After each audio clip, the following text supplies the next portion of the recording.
देखिए, आपका 12 मार्च को अंग्रेजी का पेपर होना था। इसके लिए हम आपको टॉप करने वाले लड़के की कॉपी दिखा रहे हैं। इसी प्रकार से अगर आप बोर्ड परीक्षा में लिखोगे नहीं बेटा, तो आपको पक्का है कि 90 प्लस गारंटी लेते हैं बेटा कि 90 प्लस आपको नंबर मिलेगा बेटा। लेकिन इसको ध्यान रखना कि अगर आपने स्टाइल अडॉप्ट नहीं की, कंटेंट आपका सही नहीं है, स्याही आपने सही इस्तेमाल नहीं की, ठीक है, कट पिट कॉपी पर किया, तब आपको नंबर पूरा नहीं मिलेगा। जितना आप चाहते हो उतना नहीं मिलेगा, मिलेगा तो ही पास करने के भर मिलेगा। तो हम आपको यही इसलिए कॉपी दिखा रहे हैं बेटा कि आप इसको देख करके इम्तहान के पहले 4 दिन गैपिंग है, लिख करके देख रहे हैं कि आप इतना अच्छा लिख पाते हो कि नहीं। नकल करोगे तो कुछ न कुछ तो आप इस पैटर्न पर आओगे, ठीक है। तो पैटर्न भी जरूरी है, कंटेंट भी जरूरी है और राइटिंग भी जरूरी है टॉप करने के लिए, पास होने के लिए नहीं, टॉप करने के लिए बेटा। आइए कॉमन पॉइंट दिखाते हैं। देखिए बच्चे ने क्या क्या लिखा बेटा। ये देखिए पहला क्वेश्चन लिखा कंप्रेहेंशन, आदि और अंत, hence question answer question answer question answer question answer. लड़के कहते हैं कुछ, हर जगह क्वेश्चन नहीं लिखना होता बेटा, जहां जरूरी है वहां लिखना होता है। Answer E word synonym phrase meaning word meaning opposite. देखिए कैसे लिखा है, तो आप भी इसी प्रकार से माइंड मेकअप करो कि इस प्रकार से हम लिखेंगे। उन लड़कों को बता रहे हैं जो टॉपर हैं, उनकी बात हो रही है बेटा। आप भी टॉपर हो, अपने आप को कमजोर ना समझो, ये स्टाइल अडॉप्ट करो और कंटेंट सही रहेगा तो आपको नंबर अच्छा मिलेगा बेटा। देखिए बेटा, इस बच्चे ने आर्टिकल लिखी है। Answer number 2 article the city life in birds eyes में उसने देखिए लगा दिया 1 2 3 4 हेडिंग डाले। इसके बाद बगल में ये जगह खाली रहती है ना बेटा, इसके लिए उसने कोटेशन लिखा। कोटेशन लिखने की स्टाइल लिखो बेटा, इन माई ओपिनियन, मेरी राय में। ओपिनियन किसकी है ये नहीं पता, लेकिन लड़के ने लगा करके लिखा। इसका मतलब बच्चे को बताया गया है कि आपको पेपर कैसे देना है, ठीक है। और देखिए जितने पैराग्राफ चेंज किए सबको इसने अंडरलाइन बाकायदा किया है, देख रहे हो ना, मेन पॉइंट को अंडरलाइन किया है। आप पढ़ लीजिए और इसी को फॉलो करिए बेटा, 10 में 10 नंबर बेटा, देख रहे हो ना। इसी प्रकार से ग्रामर पोर्शन आप कैसे लिखोगे इसको भी ध्यान दो बेटा। देखिए answer number 4 grammar phrase meaning sentence one word synonym meaning sentence error word antonym. तो इस प्रकार से हेडिंग डाल करके अगर आप बढ़िया सा कॉपी पर प्रस्तुत करते हो तो एग्जामिनर का दिल बाग बाग हो जाएगा और आपको अच्छा नंबर देगा बेटा। और ये first impression is last impression, अगर आपने शुरू में एग्जामिनर का दिल जीत लिया तो आपको वह 90 प्लस देगा ही, इतना ध्यान रहे। Answer number 5 grammar narration combination sentences transparent. देखो बाकायदा कैसे लिखा है बेटा। आप बताइए ये आप एग्जामिनर होगे नंबर दोगे कि नहीं, पूरे नंबर मिले बेटा। अब देखिए यह ट्रांसलेशन बच्चे ने कैसे किया बेटा।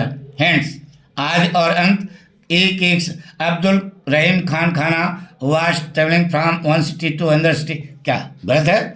नहीं बेटा बिल्कुल सही है, पूरे 5 में 5 नंबर मिले। अब फ्लेमिंगो आप कैसे लिखते हो? Answer number 7 short answer flamingo. ये क्वेश्चन उतारा, यहाँ क्वेश्चन जरूरी है, क्वेश्चन उतारा यहाँ आंसर लिखा। 3 क्वेश्चन आएंगे, किसका जवाब आप लिख रहे हो ये तो एग्जामिनर को पता होना चाहिए ना, कि वो पेपर लेके बैठेगा तो उसको दिक्कत होगी ना। इसलिए इसी स्टाइल से आप लिखेंगे। कंटेंट भी सही है और सब कुछ सही है, कहीं से कोई गड़बड़ नहीं बेटा, ठीक है। What did M ML write on the blackboard पर उन्होंने क्या लिखा? B bell of France. देखो लड़के लिखा बेटा, बी बेल ऑफ फ्रांस ये लिखा था। चौकस 4 में 4 नंबर मिला। अरे वो पूछ रहा है ब्लैक बोर्ड पर क्या लिखा, तो आप सबको याद होगा पहले पार्ट में बी बेल ऑफ फ्रांस याद है, वो लिखा देगा लड़के ने, पूरा नंबर मिला। स्पेलिंग भी सही है, कहीं कुछ गड़बड़ नहीं मिला। Answer number 8 long answer flamingo. तो टॉपर लड़कों की कॉपी हम दिखा रहे हैं बेटा, इसको फॉलो अप करोगे तो आपको पक्का है कि आप भी टॉप करोगे, नहीं बेटा। लेसन का नाम, लेखक का नाम, क्वेश्चन उतारा, ये आंसर। देखो इतनी दूर 7 नंबर पाना है तो ऐसा नहीं लिखोगे, 7 में 7 नंबर पाना है तो ऐसा नहीं लिखोगे तो बताइए नंबर देगा वो? नहीं बोझ टाइप में उतारना बेटा, बढ़िया सा प्रेजेंट करना, हमारी सलाह है। अब देखिए पोएट्री का कंप्रेशन नहीं आता है, पोएट्री वाला कंप्रेंशन आन जनफर का है। देखिए कैसे लिखा बेटा, कंप्रेंशन हैंड्स आदि और अंत, ये क्वेश्चन ये आंसर, ये क्वेश्चन आंसर। लिखने का तरीका भी in the view of the writer of the passage आन जनफर्स, बिल्कुल सही लिखा बेटा। In the opinion of ever standard, बिल्कुल सही लिखा बेटा। सेंट्रल आइडिया ऑन जनफर्स्ट, इसको आप अच्छे ढंग से रील को इधर उधर करके पढ़ सकते हैं और आपको बिल्कुल सही मिलेगा बेटा। तो इस प्रकार से मैं कंटेंट भी सही है, प्रस्तुतिकरण भी सही है, बाकायदा अंडरलाइन वगैरह सब भी किया है, कोई गड़बड़ी नहीं है। नीचे कोटेशन लिखा है, कहाँ से नंबर काटोगे, पूरे के पूरे नंबर आपको देने पड़ेंगे। ये चीज़ हम चाहते हैं बेटा कि आप इस प्रकार से कॉपी पे लिख के आएंगे। अगर टॉपर बनना चाहते हैं तो देखिए बिस्टास का शॉर्ट आंसर, बिस्टास क्वेश्चन आंसर लिखा बिल्कुल बाकायदा, कहीं से कोई गड़बड़ नहीं है, 4 में 4 नंबर का।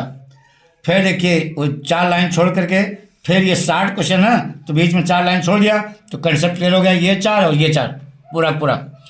अब इधर देखो बिस्टास का long answer the lesson the writer question answer, main point को बच्चे ने अंडरलाइन भी किया और ये कोटेशन भी नीचे लिखा, बहुत सही बेटा। देखिए पूरे के पूरे नंबर मिले। कोटेशन लिखा once duty is more significant then personal longing, क्या लाइन है बेटा, बहुत चौकस है बेटा। अब इसी प्रकार से देखिए लेटर को सबसे लास्ट में लिखा लड़के ने। आंसर नंबर 3 कैसे हुआ, इसका मतलब पूरा पेपर कर डाला तो उसने देखा कोई क्वेश्चन छूटा तो नहीं है, तो उसका लेटर का क्वेश्चन छूट गया था तो उसने लास्ट में लिख दिया। देखिए है ना तुम्हारे सामने, the chairman of the municipality, जो भी लिखा देख रहे हो तुम्हारे सामने है।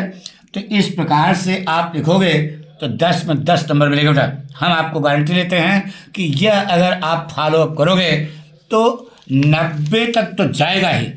यहाँ पर 100 में 100 मिला, मान लो ग्रामर एक आध नंबर का गलत हो गया तो उस पर नंबर कटेगा, लेकिन अगर ये स्टाइल आपने अडॉप्ट की है तो पूरे के पूरे नंबर आपको मिलेंगे। Thank you.